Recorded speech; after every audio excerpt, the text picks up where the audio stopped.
6 দফা দাবি আদায় ও কুমিল্লায় শিক্ষার্থীদের ওপর হামলার প্রতিবাদে কাফনের কাপড় বেঁধে গণমিছিল করেছে কারিগরি শিক্ষার্থীরা। শুক্রবার জুমার নামাজ আদায়ের পর তেজগাঁও পলিটেকনিক থেকে কাফনের কাপড় মাথায় বেঁধে গণমিছিল শুরু করে।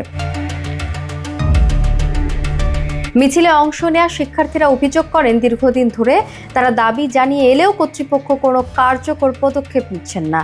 দাবি আদায়ে এবার কঠোর অবস্থানে যাওয়ার ঘোষণা দেন আন্দোলনকারীরা। তারা জানান, এসি রুমে বৈঠকের মাধ্যমে সমস্যার সমাধান সম্ভব নয়, বাস্তবায়নযোগ্য পদক্ষেপ নিতে হবে এখনই।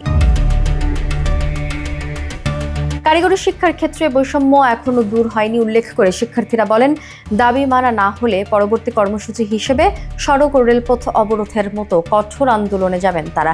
এ লক্ষ্যে গাজীপুরে প্রাক্তন শিক্ষার্থীদের সঙ্গে এক সমন্বয় সভা অনুষ্ঠিত হয়। এ সময় কারিগরি শিক্ষা আন্দোলনের নেতারা দেশের সকল পেশাজীবী সংগঠনকে পাশে থাকার আহ্বান জানান।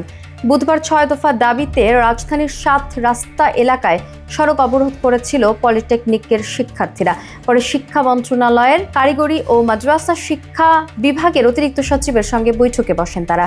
তবে সেই বৈঠকে দাবি পূরণের সন্তোষজনক অগ্রগতি না হওয়ায় শিক্ষার্থীরা হতাশা প্রকাশ করেন।